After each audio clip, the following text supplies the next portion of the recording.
తెలంగాణలో కాంగ్రెస్ పార్టీ దివాలా కోరు ప్రభుత్వం నడుస్తోందని మాజీ మంత్రి హరీష్ రావు అన్నారు. ఎన్నికల్లో ఇచ్చిన హామీలను ఏ ఒక్కటి నెరవేర్చలేదని విమర్శించారు. మున్సిపల్ ఎన్నికల ప్రచారంలో భాగంగా పటాన్చెరు నియోజకవర్గంలోని ఇస్నాపూర్లో మహిళలతో ముఖాముఖి కార్యక్రమంలో ఆయన మాట్లాడారు. రేవంత్ రెడ్డి హయాంలో కరెంటు కష్టాలు, నీటి యుద్ధాలు తప్పడం లేదన్నారు. కాంగ్రెస్ ప్రభుత్వం వచ్చిన ఈ 2 ఏళ్లు నరకమేనని, ఉన్న సంక్షేమ పథకాలు బంద్ పెట్టడం తప్ప రేవంత్ చేసిందేమీ లేదని హరీష్ రావు అన్నారు. సిగాచి అగ్ని ప్రమాదంలో చనిపోయిన 54 మంది కార్మికులకు ఇప్పటి వరకు నష్టపరిహారం ఇవ్వలేదని ఆయన అన్నారు. మంత్రుల కుటుంబాలకు మృతుల కుటుంబాలకు ₹1 ఇస్తానన్న రేవంత్ రెడ్డి కార్మికులను మోసం చేశాడని హరీష్ రావు విమర్శించారు.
రోజు నీకు నల్ల నీళ్ళు వస్తే బతుకుతావు, 4000 పెన్షన్ వస్తే బతుకుతావు, మహాలక్ష్మి వస్తే బతుకుతావు. ఏదైనా దవాఖానకు పోతే ఇంకా సూదులో, మందులో, స్కానింగ్, బిడ్డ కాన్పో, కేసీఆర్ కిట్టో చేస్తే మనం బతుకుతాం. ఈ ఒక్కనాడు ఇచ్చే పైసలతో బతుకుతామా? దయచేసి ఆలోచన చేయండి. ఎందుకంటే సామెత ఉన్నది, నిజం గడపదాడకపోతే అబద్ధం ఊరంతా చుట్టేస్తాడట. అట్లా అయింది మనం ముచ్చట. ఈ రేవంత్ రెడ్డి అబద్ధాలు విని విని మనం మోసపోయినాం, మళ్ళా మోసపోతాం. ఒక్కసారి అంటే మోసపోతాం, ఊకే మోసపోతామా? ఈ అబద్ధాలు ఇంకా నమ్ముతామా మనం? మీ దయ ఉంటే మీరు ఓటేస్తే విజయలక్ష్మి అమ్మ 5 ఏళ్ల కోసం గెలుస్తుంది. అయితే నేను ఎందుకు చెప్తున్నా అంటే, ఇప్పుడు ఉన్న రేవంత్ రెడ్డి సగం అయితే అయిపోయింది. ఇక 2 ఏళ్ళు అయితే మళ్ళీ గెలుతాడు. అయితే మళ్ళీ వచ్చేది ఎవరు?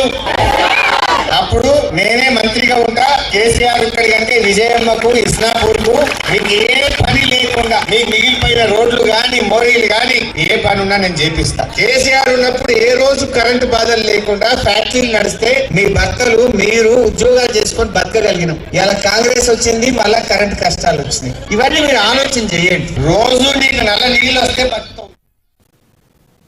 హైదరాబాద్ శివారు